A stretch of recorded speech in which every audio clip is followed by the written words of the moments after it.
Оркестр, слушай мою команду.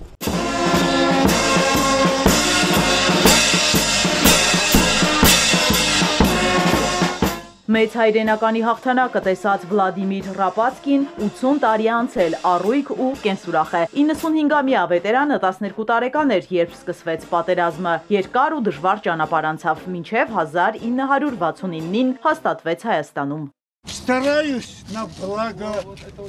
и Армении, и России. Աշխատում եմ ի բարօրություն Հայաստանի ու Ռուսաստանի։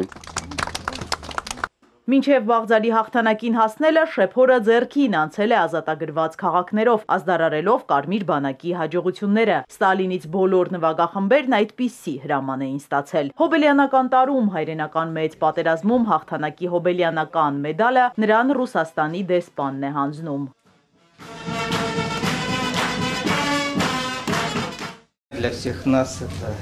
большая честь. Մեզ համար մեծ պատիվ է այսօր լինել ձեր կողքին հանձնել հոբելյանական այս մեդալը։ Կարևոր է, որ եւ Ռուսաստանը եւ Հայաստանը կանգնած են բարիկադների մեկ կողմում, որովհետեւ մենք հարգում ենք մեր 100 հազարավոր զոհերի հիշատակը։ Հասկանում ենք, որ մեր բարոյական պարտքն է պահպանել այն իրականությունը, ինչ նրանք արել են մեր եւ ամբողջ մարդկության համար։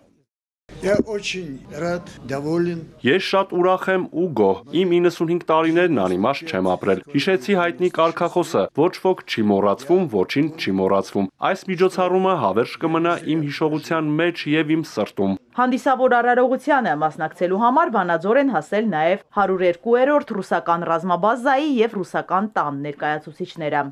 Мы обязаны помнить нашу историю. Մենք պարտավոր ենք հիշել մեր պատմությունը։ Հայրենական մեծ պատերազմում խորհրդային ժողովուրդների ցուցաբերած մեծ սխրանքի հիշողությունը կենթանի է եւ Ռուսաստանում, եւ սա միայն քաղաքական հարց չէ։ Պատերազմի հերոսին բացի մեդալից նաև Վլադիմիր Պուտինի անվանական շնորհավորանք նամակն են փոխանցում։ Ռապացկին ծնվել է 1929 թվականի դեկտեմբերի 15-ին Չինաստանի Չանջոու գյուղում։ 1942-ին ծնողազուրկ տղային տարհանել են Օրենբուրգի մարզ, որտեղից նա փախել է ռազմաճակատ եւ արդեն Մոսկվայում հայտնվել ռազմական նվագախմբում։ Մասնակցել է Ուկրաինայի եւ Չեխոսլովակիայի տարածքների ազատագրմանը։ Թբիլիսի հետո 69 թվականից հաստատվել է այն ժամանակ Կիրովականում։ Մինչև հիմա էլ Վլադիմիրը դասավանդում է Վանաձորի Միխայել Թավրիզյանի անվան արվեստի պետական քոլեջում։